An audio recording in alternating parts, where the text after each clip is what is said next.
데살로니가전서 5장 21절과 22절의 말씀을 봉독하겠습니다.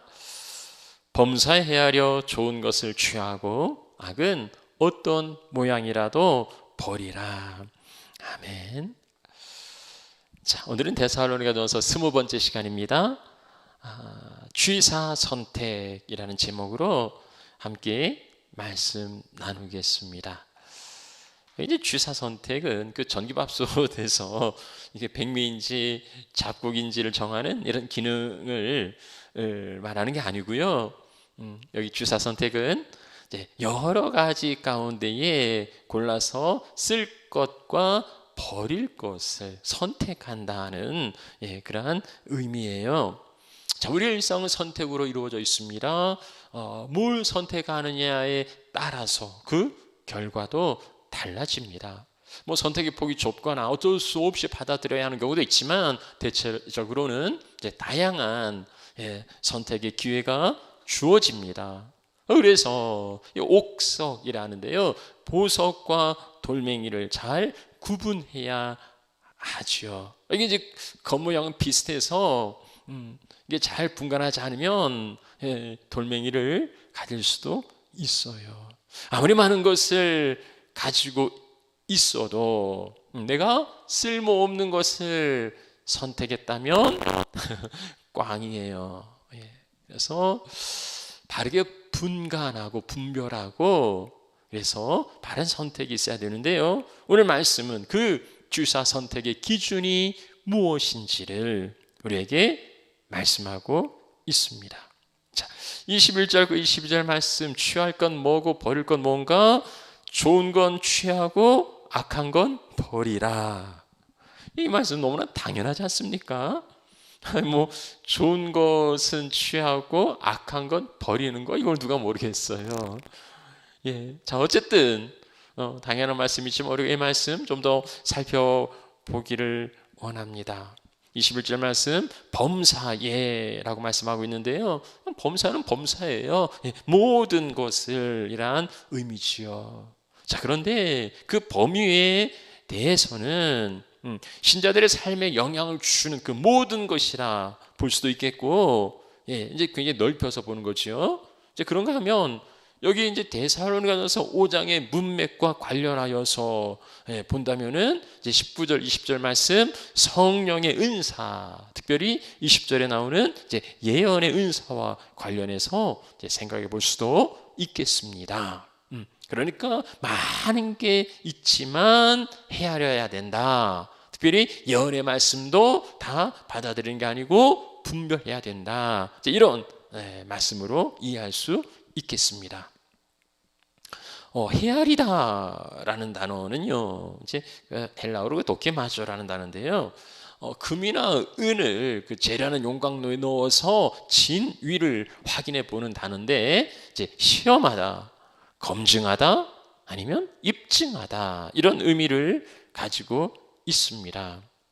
그러니까 뭐 예언이 된 성령의 은사든지 아니면 우리 일상의 모든 것이라 할지라도 진위를 시험해 보아야 한다는 거예요.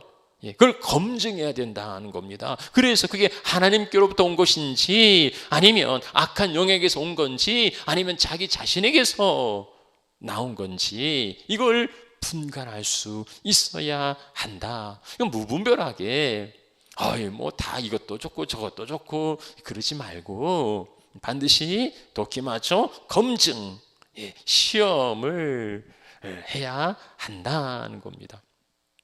예언의 그 진위 여부에 관하여서는요, 모세가 그 가이드라인을 가르쳐 준 바가 있어요. 첫째는 이제 여호와 이름을 빙자해서 예언했다 해도 그 예언이 실현되어야 한다. 그러니까 여호와 이름으로 말한 일에 증언도 없고 성취함도 없으면 여호와께서 말씀하신 게 아니라는 거죠.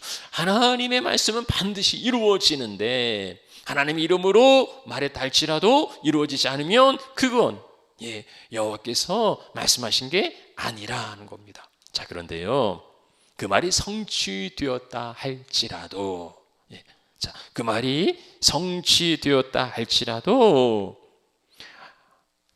교회의 덕을 세우고 하나님께로 가까이 가게 해야 한다는 겁니다. 그러니까 하나님으로부터 멀어지게 하는 거라면 그 예언이 이루어졌다 할지라도 그건 하나님께로부터 나온 게 아닌 거짓 선지자라는 거예요. 신명기 13장 2절 말씀에도 그 이적과 기사가 이루어졌어요. 그럼에도 우리가 다른 신들을 따라가자고 말할 때에 그 말을 정중해서는 안 된다는 겁니다. 이 은사의 분별 기준은 성령의 은사가 다양하죠. 예언이든 아니면 신유든 방언이든 능력이든 은사의 분별 기준은 교회의 덕을 세우는 거예요. 사랑의 공동체를 이루어가는 거예요. 교회의 덕을 파괴하고 공동체를 무너뜨리게 하는 은사는요, 그건 하나님 주신 게 아니란 말이죠. 하나님께서 당신의 몸을 흩트리려고 은사를 주실 리가 없기 때문입니다. 아무리 신기하고 놀라운 대단한 이적이라 할지라도 그 목적과 기능이 더 중요한 거예요. 교회를 어지럽게 하고 혼란스럽게 한다면 그건 악한 영의 역사이지 결코 성령의 역사일 수 없습니다. 여러분요, 하늘에서 불이 내려온다는 건 이제 엘리야 선지자지요. 엘리야가 갈멜산에서 하늘에서 불을 내려서 하나님의 살아계심과 그래서 이스라엘로 하여금 하나님께 돌아오게 하는 참 놀라운 역사가 있었습니다. 엘리야의 불은요, 하나님의 살아계심을 증거하고 백성들로 하나님께 돌아오게 하였던 거예요. 자, 그런데 요한계시록 13장에 보면은 하늘에서 불을 내리는 자들이 있습니다. 큰 이적으로 사람들 앞에서 불이 하늘로부터 땅에 내려오게 하고 이적을 행함으로, 그런데 그게요, 미혹하는 거예요. 그 이적으로 우상을 섬기게 하고 미혹하는 거라면 하늘에서 불이 아니라 뭘 내린다 할지라도 그건 거짓 영, 악한 영의 미혹이지 결코 하나님의 역사가 아니라는 겁니다. 오늘날 특별히 미혹의 시대를 살아가는 오늘 우리 시대에 더욱 이 분별력이 필요하다고 하겠습니다. 그래서 헤아리라, 검증하라, 시험하라는 거예요. 자, 그러면 이제 나오죠. 좋은 게 있고 악한 게 있어요. 그래서 좋은 것은 취하고, 여기 좋은 것은 시험해 보고 하나님께로부터 온 것, 이게 좋은 거예요. 좋으신 하나님께서 주시는 거, 이게 좋은 겁니다. 이 취하다라는 단어는요, 굉장히 그 강한 어조를 가지고 있는데 확고하게 붙들고 견고하게 지키라는 겁니다. 확고하게 붙들고 견고히 지키라. 이게 이제 취하다는 거예요. 좋은 것을 선택하는 것을 넘어서서 그걸 붙들으라는 거예요. 그걸 아주 지키라 하는 겁니다. 그게 좋은 것을 취하고. 자, 그러면 악한 것은 어떻게 해야 됩니까? 버리라. 악은 어떤 모양이라도 버리라. 하나님께로부터 온 게 아니라면 그건 버리라. 자, 근데 이제 어떤 모양이라고 하지요? 어떤 모양? 그러니까 악은요, 다양한 모양으로, 사탄도 자기를 광명의 천사로 가장하고 양의 탈을 쓴 이리로 접근을 해요. 그래서 이 겉모양으로만 보면은 잘 분간할 수가 없어요. 그런데 어떤 모양이든지 간에 그게 악한 건 버리라는 겁니다. 버리라는 거예요. 분류와 구별을 의미하는 거지요. 그 악한 것에 스스로를 자제하고 삼가는 거예요. 자기 스스로 그것을 컨트롤하고 삼가는 거, 그게 버리는 겁니다. 잠언 24장 1절 말씀에 악인의 형통을 부러워하지 말 뿐만 아니라 그와 함께 있으려고도 하지 말라. 철저하게 버리라고 말합니다. 여기 악은요, 보이스 그 독과 같아요. 독. 치명적인 독을 누가 부주의하게 뭐 장난치면서 이렇게 취급하겠습니까? 이 독사, 맹독을 가진 독사를 장난감처럼 가지고 논다면 이제 사육사나 그렇게 하지요. 그것도 잘 길들여진 독사를 그렇게 하지. 보통 사람이 처음 만난 독사를 무슨 장난감이냐 그렇게 가지고 놀려고 한다면 그는 죽음을 면할 수 없을 겁니다.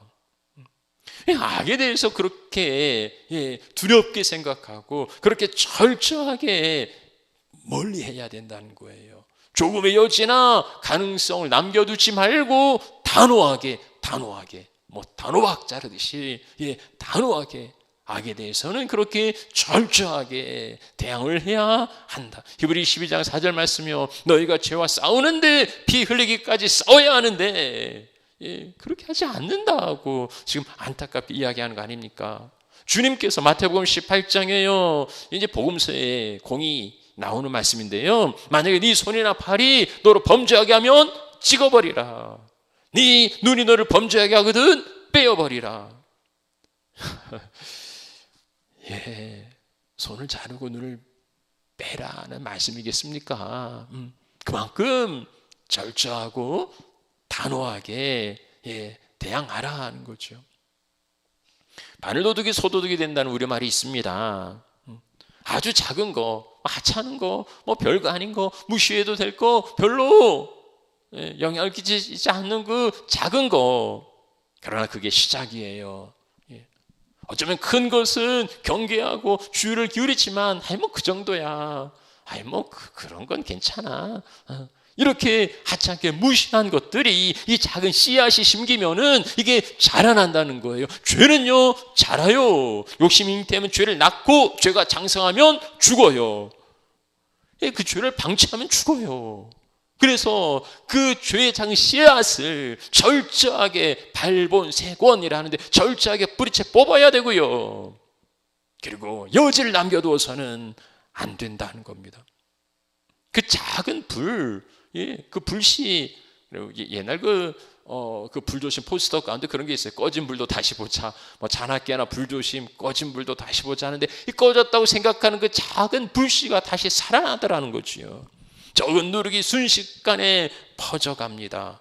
그래서 죄는요 작다고 하찮다고 그렇게 함부로 무시해서는 안 되는 거예요. 아가서에는 포도원을 허는 작은 여우, 이제 작은 여우는 대문은 잠가놓으니까 아주 철저히 막으니까 괜찮다 하는데, 이 작은 여우는 개구멍으로 들어가요. 그래서 이 포도원을 허물어 버리지요. 작은 거라도 할지라도요, 어떤 모양이라도 버려야 된다. 오늘 주시는 말씀은 범사에 좋은 것은 취하고 악은 버리라. 이 말씀이 너무나 당연한 말씀이어서 이제 더 이상 무슨 지금 제가 이제 그 두 구절 말씀을 다 그 단어의 의미들을 말씀드렸는데요, 이상해요. 이거예요.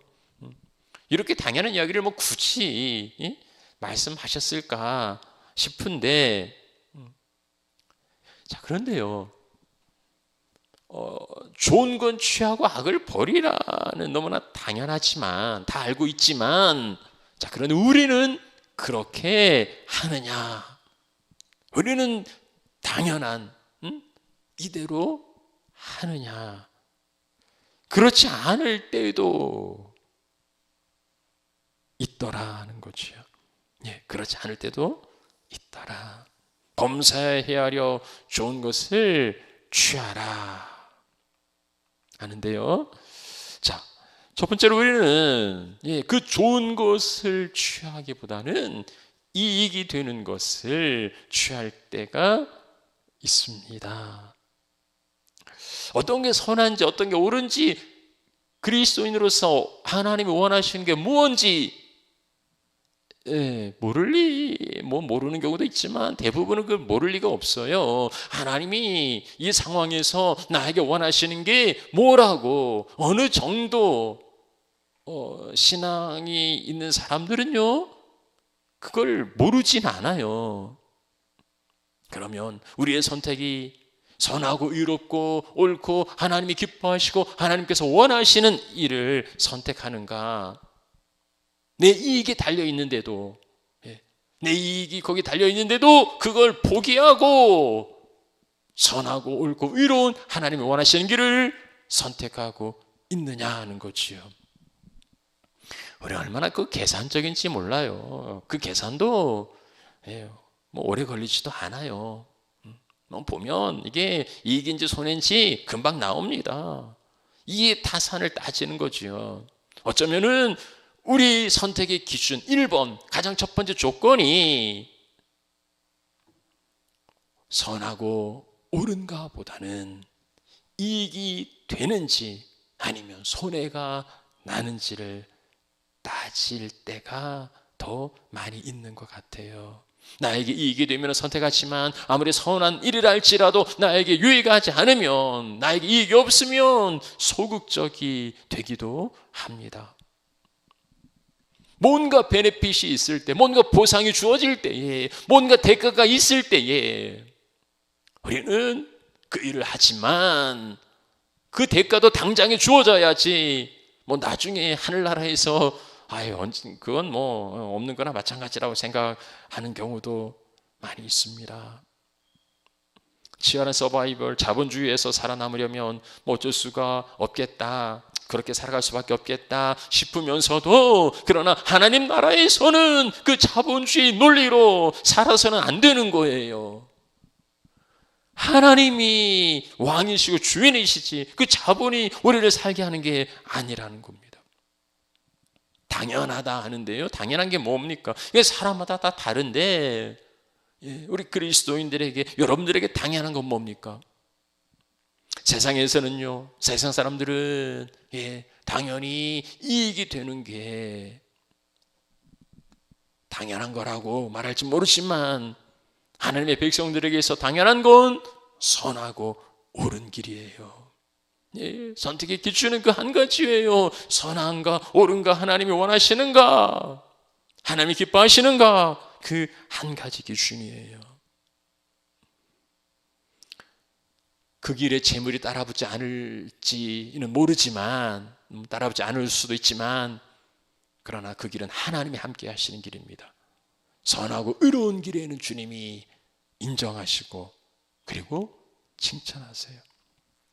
이익을 따라가는 게 아니라 의를, 하나님의 뜻을, 의를 따라가는, 오늘 이 치열한 자본주의 세상 가운데에 계산이 아니라 의를 따라가는 우리 하나님의 자녀들이 되시기를 바랍니다.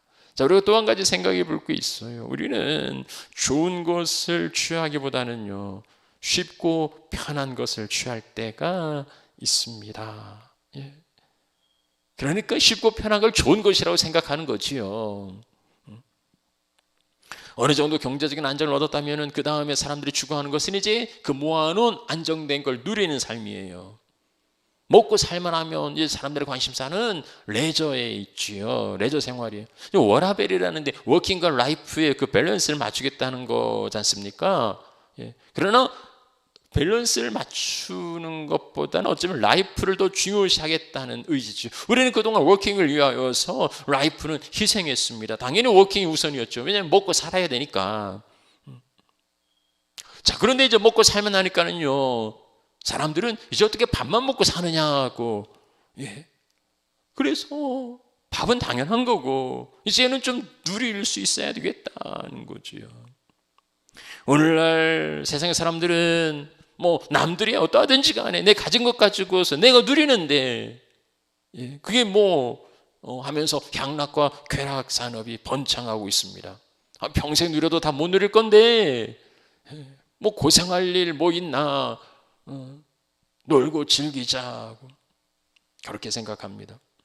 근데요, 뭐 돈이 있든 없든 간에, 뭐 돈이 없어도 우리의 그 본성은, 우리는 천성적으로 쉽고 편하게 살려는, 그게 이제 우리 육체의 본성이에요. 누구나 쉬운 길, 기왕이면 쉬운 길, 기왕이면 편한 길, 그걸 효율이라고 그러지요.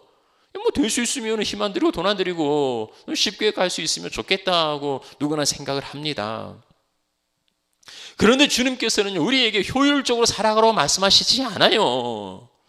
주님은 당신의 자녀들에게 쉽고 편한 길을 열어주지 않으세요. 마태복음 7장 13절 14절 말씀을 보면은요, 좁은 문으로 들어가라.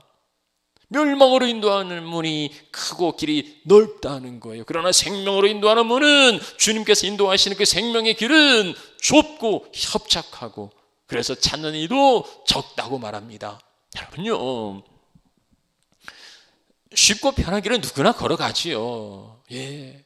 그래서 다수가 가니까 든든하고 많은 사람들이 가니까 그 길이 진리인 양 생각을 하지요. 좁고 협착한 길은 사람들이 찾질 않아요. 외면해요. 고독해요. 쓸쓸해요. 힘들어요. 그러나 주님께서는 아스팔트 대로가 좋은 길이 아니고 좁은 문, 좁은 길이 주님의 길이라고 말씀하세요. 우리 앞에 두 갈래 길이 놓여 있다고 봅시다. 편안하고 안락하고 평탄대로가 있는 그 수월한 길과 험하고 고생스러운 가시밭길이 있습니다. 여러분은 어느 길을 택하시겠습니까? 물론 쉽고 편하고 평탄대로가 있는 그 길이겠지요. 자, 그런데 주님이 야, 그 길이 아니고 이 길이야 라고 가시밭길로 가라고 하시면 엄청난 딜레마에 빠지지 않겠습니까? 예, 아무런 고민도 없이 오케이 하고서는 가시밭길이 아니라 평탄대로로 가시겠습니까? 아니면 주님께서 그러실 리 없다고, 아니 왜 이 넓은 길을 두고서 굳이 가시밭길로 인도하시겠냐고, 그럴 리 없다고, 이게 주님의 길이라고 그렇게 합리화하겠습니까? 아니면 주님 이 길도 저걸 또 아니라 다른 길을 주세요라고 요구하겠습니까? 누구나 평탄대로가 즐겁고요, 그리고 희망사항이지요. 그러나 때로 주님께서 원하신다면, 때로 주님이 원하신다면 고생의 떡과 물을 마셔야 하고 때로 십자가의 그 길을 걸어야 할 때라고 말씀하시면 주님께서요 평생 십자가 가시밭길 걸으라고 하지 않아요. 어떤 기간 안에 주어질 그 시간을 감당하는 거지요. 주님께서 원하시면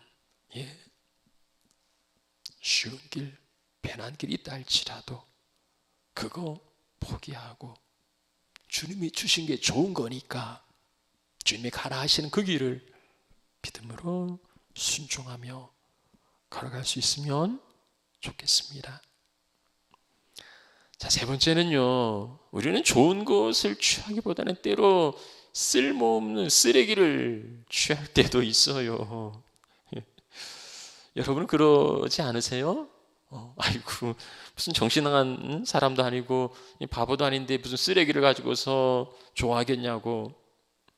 옥석, 그러니까 보석과 돌멩이를 분간할지 모르는 그 어리석은 자라면 몰라도, 아니 보석을 버리고 돌멩이를 취할 자가 어디 있겠냐고 그렇게 말하실지 모르지만은요, 그러나 우리는 종종 보석을 버리고 돌멩이를 취할 때가 있어요. 이제 다음 주일이 그 추수감사 주일인데요, 우리의 삶에서 감사라는 보석을 버리고 불평과 원망과 근심과 걱정의 쓰레기를 가지고서 또 그 쓰레기를 가지고서 또 한탄하면서 왜 내 삶이 이렇게 구질구질하고 추접하고 더러운지 모르겠다고 한탄하면서 살아가는 거예요. 금을 캐는 사람들이 있는데요, 여러분요, 금이 제 아무리 많이 묻혀 있어도 돌멩이가 많지 금이 많지는 않아요. 그냥 금 가루가 그냥 붙어 있을 뿐이지 금이 무슨 막 금덩이처럼 이런 경우는 없어요. 막 금덩이가 눈에 보이니까 그것을 캐내는 거, 그런 거 아니란 말이죠. 금이 고작 조금 붙어 있는 거, 그런 돌멩이들을 깨트려서 부수고 여러 차례 공정을 거쳐서 돌멩이는 버리고 거기 붙어 있는 금가루를 모아서 비로소 이제 금을 만들어내는 거예요. 그렇게 금을 찾아가는 거예요. 여러분요, 금가루에 묻어있는 돌멩이에서 금을 버리고 돌멩이를 가지겠습니까? 아니면 죄 아무리 많아도, 죄 아무리 커도 그 쓸모없는 돌멩이는 버리고 거기에서 금을 캐내어 가지시겠습니까? 아주 적은 분량이니까 그걸 무시하고 돌멩이를 가지신다면 그냥 어리석은 거지요. 그런 건 버려야 돼요. 버릴 건 아무리 커도 돌멩이는 버리고 거기에서 감사의 보석을 캐는 거지요. 우리는 감사를 선택할 것인지 아니면 불평과 원망과 염려와 근심과 걱정을 선택할 것인지 그건 각자 자유예요. 내가 뭘 가질 거냐, 그건 뭐 자기 선택에 달려 있습니다. 그러나 기왕이면 쓸데없는 쓰레기를 붙들고 원망하고 불평할 게 아니고 그건 버려버리고 그 가운데 금을 캐어내는 지혜로운 하나님의 자녀들이 되시면 좋겠습니다. 자, 22절 말씀은 이제 버리는 거죠. 악은 어떤 모양이라도 버리라. 자, 우리가 버리는 데 있어서도요, 자, 때로 우리는 목욕물을 버리면서 아기까지 버릴 때도 있다는 거예요. 목욕물을 버리는 거, 더러운 걸 버리는 건 당연합니다. 자, 그런데 목욕물을 버리는 방법 가운데 하나는 뭐냐면, 그냥 아예 통째로 그냥 버리는 거예요. 예. 뭐 이것저것 뭐 생각할 것 없이 그냥 아예 그냥 통째로 다 버리는 겁니다. 뭐 그럼 뭐 버리죠. 예, 다 버리니까 버려지는 거죠. 그런데 버려서는 안 되는, 대야도 버리고 수건도 버리고 비누도 버리고 심지어는 씻긴 아기까지 다 버리면 이게 되겠습니까? 이 논제를 다르게 표현해 보면, 그 본질과 그 형식의 문제일 수 있겠습니다. 본질과, 그러니까는 대야나 뭐 버린 물 이런 형식이지요. 본질은 아이를 지키는 거고요. 형식은 정말 중요하지만 그건 본질을 위한 거예요. 그래서 본질을 놓친 형식은 껍데기에 불과합니다. 자, 그런데 그 본질을 위해서 구구절절 여러 가지 형식을 만들어요. 뭐 필요하죠. 이 본질을 좀 더 잘 지키기 위해서 여러 가지 형식을 만드는데, 그런데 이게 사람을 얽어매려고 만든 게 아닌데 어찌하다 보니까 그만 사람이 거기에 노예가 되어버려요. 이게 이제 율법이나 장로의 유전이지요. 이 율법이 사람을 얽어매려고 만든 게 아닙니다. 그런데 어쩌다 보니까 모든 사람들이 율법의 노예가 되고 말았어요. 철저하게 지키는 건 좋은데, 자, 그런데 그렇게 철저하게 이걸 강조하다 보니까 율법적으로 철저하게 지키긴 했는데 정말 중요한 본질을 놓치더라는 거지요. 우리는 그렇게 될 수 있는 위험성이 다분합니다. 세상에서 흔히 죄는 미워하되 사람은 미워하지 말라는 이야기가 있는데, 예수님께서도요, 나는 의인을 부르러 온 게 아니라 죄인을 부르러 왔다 하십니다. 예수님의 관심은 죄인에게 있었어요. 자, 그런데 우리는 죄를 멀리 해야지. 그러니까 죄인도 덩달아 멀리 하는 거예요. 왜? 그 죄인 가운데 죄가 있으니까. 그러니까 죄인을 멀리 하는. 그런데 예수님은요, 나는 의인이 아니고 죄인을 부르러 왔다고 말씀하시는 거죠. 예수님 말씀대로, 예수님 말씀에 의하면 우리는 죄를 멀리하지만 죄인은 가까이 해야 되는 거예요. 죄인은 멀리해서는 안 되는 거예요. 자, 그런데 그 죄를 우리가 가까이 하다 보면 그 죄에 대하여서, 죄인을 가까이 하다 보면 그가 가진 죄에 대해서 인정해 주는 것처럼 보이기도 하고, 또 그 죄에 물들 것처럼 그 죄가 나를 물들 수 있을 거라고 염려를 해요. 이 딜레마를 어떻게 접근할 수 있는, 죄를 미워하면서 죄인에 대하여서는 긍휼과 사랑으로 어떻게 대할 수 있는가, 이게 우리의 고민점이지요. 요즘 그 첨예한 이슈인 동성애 문제도 그렇고요, 아니면 그 차별의 문제도 그렇고요. 두부자로 더 단호해야 되지만, 그럼에도 우리가 놓쳐서는 안 되는, 잃어버려서는 안 되는 그 본질은 꼭 붙들 수 있어야 한다는 겁니다. 자, 두 번째로 우리는 악에 대해서 관대하고 너그럽게 거래하거나 타협할 때도 있어요. 우리가 악을 버려야 되는 줄 알아요. 그러면서도 우리는 그 악을 버리지 못하고 미련을 가지거나 아니면 너그럽고 관대하게 대하고 때로는 적당하게 거래하기도 하고 타협하기도 해요. 그 대표적인 이야기가 이런 거죠. 누가 죄 안 짓고 살 수 있나? 어떻게 이렇게만 살 수 있어? 깨끗한 물에는 고기가 살 수 없는 법이라고. 우리는 다 연약한 사람들이 아닌가? 더군다나 주님도 우리의 연약함을 잘 아시지 않는가? 뭐 다 맞는 이야기입니다. 어떻게 우리가 죄 안 짓고 살 수도 없고, 주님도 우리 연약함을 다 아시지요. Why? 그래서요. 어쨌다는 겁니까? 그래서요. 그렇다고 죄에 대하여서 거래와 타협하는 거, 그것까지 주님이 이해하시지는 않는단 말입니다. 우리가 죄와 타협하는 건 주의 영광을 위하여서 그렇습니까? 아니지요. 내 이익이 달려 있으니까 내가 편하게 살려고 죄와 타협하는 거지요. 그러니까 자기를 위해서, 나를 위하여서 죄와 거래하는 겁니다. 누구라도 죄를 지을 수밖에 없는 인생이지만은 그럼에도 우리가 붙들어야 할 것은 의로운 십자가지, 우리 죄를 변명하고 합리화하는 핑계가 아니란 말이지요. 마음은 원으로 돼 육신이 약하다고 용서하시는 것은 주님께서 하시는 것이지, 우리가 우리 스스로를 향하여서 마음은 원이지만 육신이 약하다고 그렇게 변명해서는 안 된다는 거예요. 그렇게 합리화해서는 안 된다는 거예요. 죄의 유혹은 누구에게나 있습니다. 사탄 하나님의 자녀들을 시험하고 유혹하려고 하지요. 그러나 그에 대해서 주님의 가르침은 단호해요. 피 흘리기까지 싸우라는 거예요. 손과 발에 범죄하거든 찍어버리라는 거예요. 내 눈이 범죄하거든 그것을 빼어내기까지 그렇게 철저하게 단호하게 대처하라는 겁니다. 죄에 대해서 넘어졌다면 회개와 긍휼을 구할 일이지 뻔뻔하게 그것을 합리화해서는 안 된다는 거지요.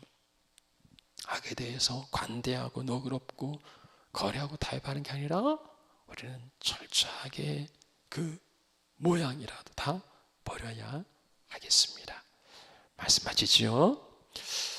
범사에 좋은 것은 취하고 악은 어떤 모양이라도 버리라. 이게 어려운 말씀이겠습니까? 당연한 이야기 아닙니까? 그럼에도 우리는 그렇게 하지 않을 때가 있어요. 좋은 것이 이익이 되는 것처럼, 좋은 게 쉽고 편한 것으로 착각한다는 겁니다. 그래서 우리는 그 좋은 것을 취하기보다는 내 이익이 되는 것을 우선하고, 그 좋은 걸 취하기보다는 쉽고 편한 걸 취할 때도 있고, 심지어는 좋은 것보다는 쓰레기를 취할 때도 있어요. 좋은 것은 내가 보기 좋아서 내가 정하는 게 아니고요, 하나님께서 주시는 게 좋은 거예요. 나의 이익이 되고 쉽고 편하고, 그래서 때로는 쓰레기를 보물인 양 그렇게 붙들기도 하지만 아니에요. 하나님이 주시는 거, 그걸 붙들어야 하겠습니다. 우선 당장은 손해처럼 보이고 힘들고 어렵고 고생처럼 여겨져도 그게 좋은 거예요. 그게 좋은 거예요. 그렇게 분별해서 좋은 것을 선택하시는 하나님의 자녀들이 되시기를 축복합니다. 때로 우리는 목욕물을 버리면서 악에까지 버릴 때가 있어요. 악에 대해서 관대하고 너그럽고 거래하고 타협할 때도 있습니다. 우리가 철저하게 지킨다고 할수록 그 본질을 놓칠 위험성이 다분히 있어요.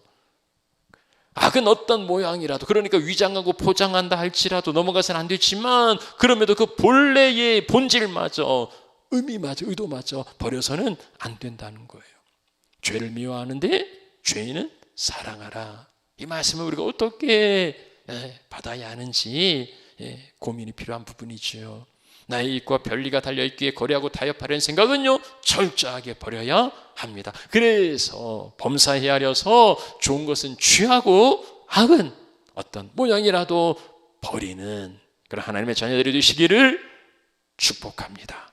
우리 함께 찬양하겠습니다.